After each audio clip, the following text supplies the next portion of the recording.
You are listening to the Free Spirit Astrology Podcast.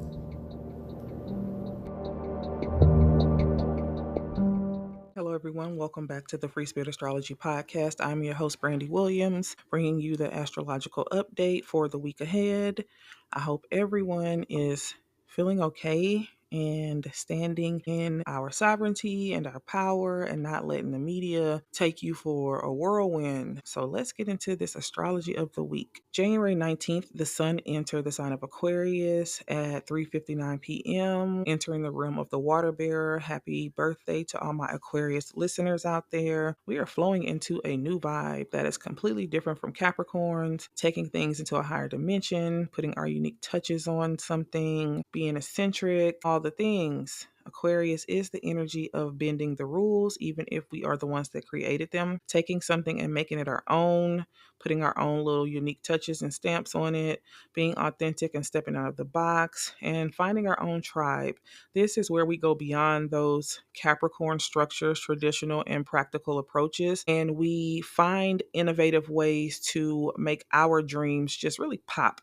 So during this sun journey, we may be looking at things in a new way, doing something quirky, off the beaten path, and taking an unconventional, mad scientist eccentric approach to something. On that same day, Mercury in Capricorn is linking up with Venus and Pisces in a sextile, and this is really helping us tap into our intuition and creativity and really making plans for some of these creative pursuits, putting in some type of organized and strategic eye for something that we want to bring to the table. As soon as the sun entered the sign of Aquarius, it did immediately make contact with Pluto in Aquarius that we've been talking about, making an exact conjunction on Tuesday, January 21st.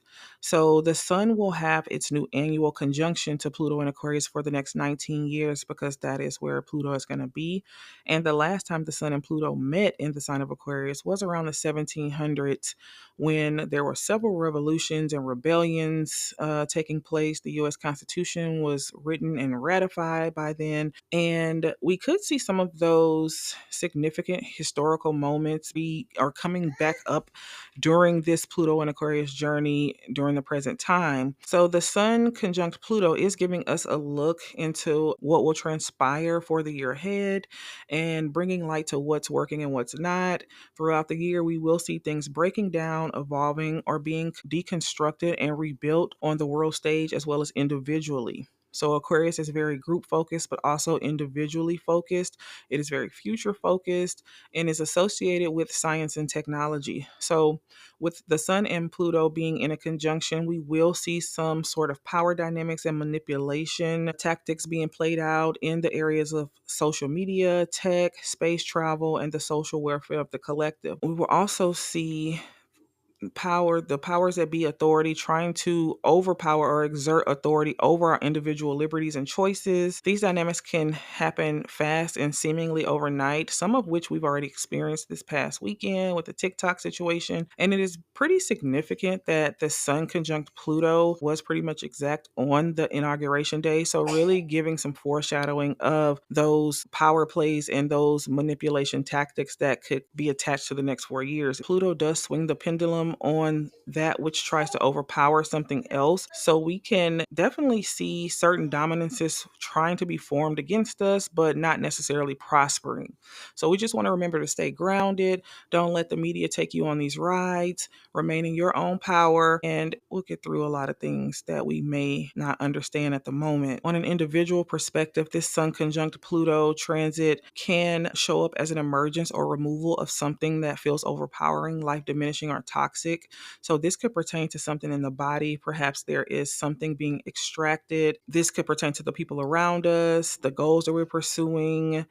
Pluto is all about pulling up what's decayed and expiring, something that's overpowering us or that's no longer in alignment, and getting rid of that thing, reviving it to create something more life-sustaining and that is more aligned with us. We could be looking deeper into our purpose and the environments that we are in and can experience a change of heart when it comes to what we are pursuing or the environments that we want to be in. So there can be a change, transformation, or a death and rebirth applied to something that could possibly take us into a completely completely different direction. Then Thursday, January 23rd, Mars retrograde in Cancer will link up and sextile Uranus retrograde in Taurus at about 10 o'clock in the morning. Mars is our energy, how we assert ourselves, and how we're motivated to go get the things that we want. Uranus is this planet of liberation that tends to break us out of anything stagnant or anything that feels like it is confining us. So it's the great liberator.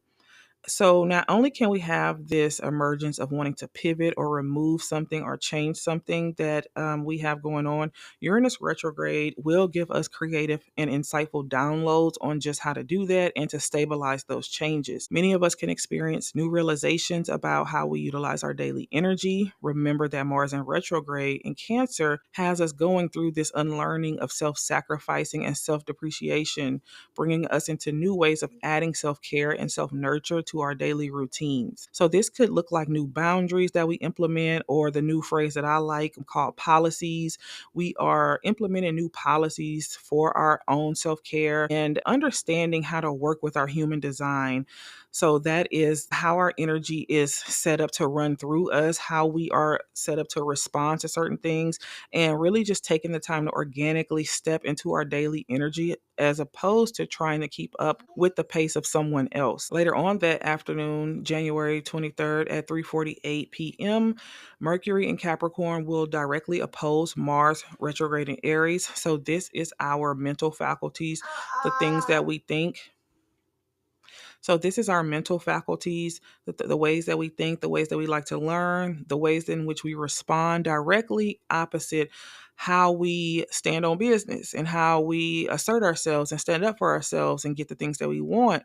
So it may be time to communicate a few of these policies to someone. Perhaps, for example, someone likes to call or message you in the wee hours of the morning or super late at night. This could be a family member, group messages, work, your boss, your business partner, whatever, and telling you God knows what. But all you know is it's not an emergency and that shit could have waited. And then have the nerve to call you out about it and say, hey, so and so, I called you, I messaged you, I emailed you, but you didn't respond. Or, hey, can you please reply back now? Or can I get a quick reply on this question, even though it's 12 o'clock a.m., 11:59, et cetera, et cetera, to which you may respond with your new policies and your new nervous system going through this Mars and retrograde revamp. Yes, I did see you reach out, but I no longer take calls or respond to messages before my office hours, which are 9 to 5. That's my new policy. And the other person might, just might, probably not, but the other person might say, I don't care nothing about no policies. It is rude for you not to pick up. It is rude for you not to respond. Besides, I need to speak to you about how you keep your books. And child, if you are feeling the effects of this Mars retrograde in Cancer opposing Mercury in Capricorn, you got time today. You may just have to tell someone exactly what you think of them, exactly where they can go when it comes to how you keep your books. With the concluding statement of, like I said, my office hours are from 9 to 5. If you know, you know. That's the quote from the Book of Five Heartbeats, chapter Big Red, when he dangled that man off that roof.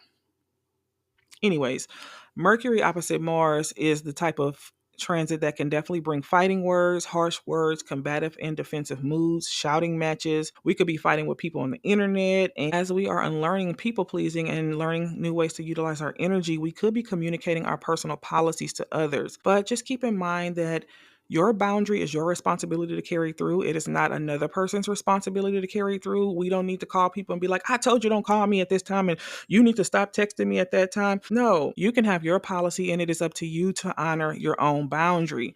But just keep an open mind that those harsh feelings or feeling the need to lash out on somebody doesn't last forever. And it is just a sign that we may be a little bit uncomfortable with enforcing our boundaries. Confidence is quiet, fear is always loud. So please refrain from saying something to someone important to you and regretting it or getting fired. I'm not even telling you to go to your boss and say certain things. It's just, hey, it's my policy that I don't answer my phone at this time, but I'm here now and I am happy to assist you on whatever you need between the hours of 9 to 5. It doesn't have to be a confrontation, but this is your life. You get to feel comfortable in it and not be somebody else's workhorse or lapdog or whatever you want to call it. Then later on, Thursday evening, January 23rd, at about 5 p.m., Mercury in Capricorn will go on to trine Uranus retrograde in Taurus. So this is our mental faculties in a very harmonious conversation with the great liberator, that energy that's going to bust us out or shake something up from under us to get us out of our comfort zone so that we could be in a more free and authentic space. So this is a really pleasant contact between the two planets. Perhaps we've made it home and we've simmered down, we've thought about some things. Our nervous system feels calm because for a lot of us, boundaries are very scary. Communicating them is very new. These policies, they're for us. And so that me first approach is really, really new to a lot of us. So we've hopped in the shower, we've recentered ourselves, and out of nowhere, a sudden realization could drop into our awareness. Maybe this is not the group for me. Maybe this partnership is taking me to a place that I don't like to be as far as integrity and character. Maybe this is getting me out of character. I don't think this is something that I want to be a part of anymore. Stuff like that.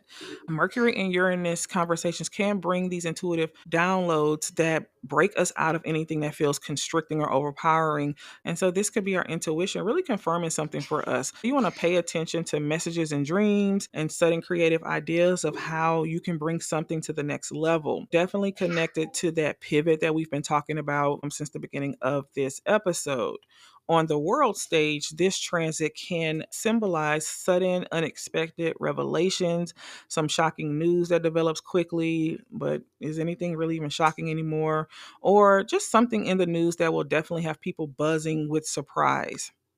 Then on Saturday, January 25th at about 6:53 p.m., Venus in Pisces makes a harmonious contact to Mars in retrograde, charming him, calming him down. This is a very nice creative connection. It can be a smoothing over of any tensions or conflicts from Thursday when we almost had to show somebody the handbook, but we didn't do it. Instead, we are finding a happy medium on how to communicate during our office hours, and other personal policies are being implemented that can be good for everybody. So we are perhaps agreeing to disagree with no hard feelings. Maybe we're walking away from something to pursue something else creatively because we're just getting these breadcrumbs of this pivot. And perhaps we are finding peaceful resolutions and just really moving to something that is more in line and in tune with where we want to go this year. So that is all I have for this week. I'm just going to give a quick recap. Ask yourself, is there something you want to take out of the box and take a chance on to experiment with, or does something need to be changed or eliminated completely? Pay attention to the signs, the shower light bulb moments, and the messages and dreams because these are breadcrumbs that are leading you to something new. We are learning new ways of caring for ourselves and developing new policies, which may need to be communicated to others, but please handle with care, navigate towards a peaceful solution, and remember your boundary is always your responsibility to implement.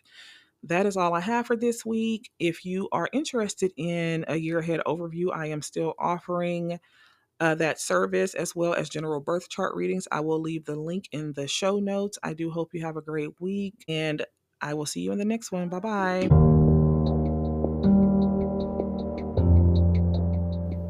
You are listening to the Free Spirit Astrology Podcast.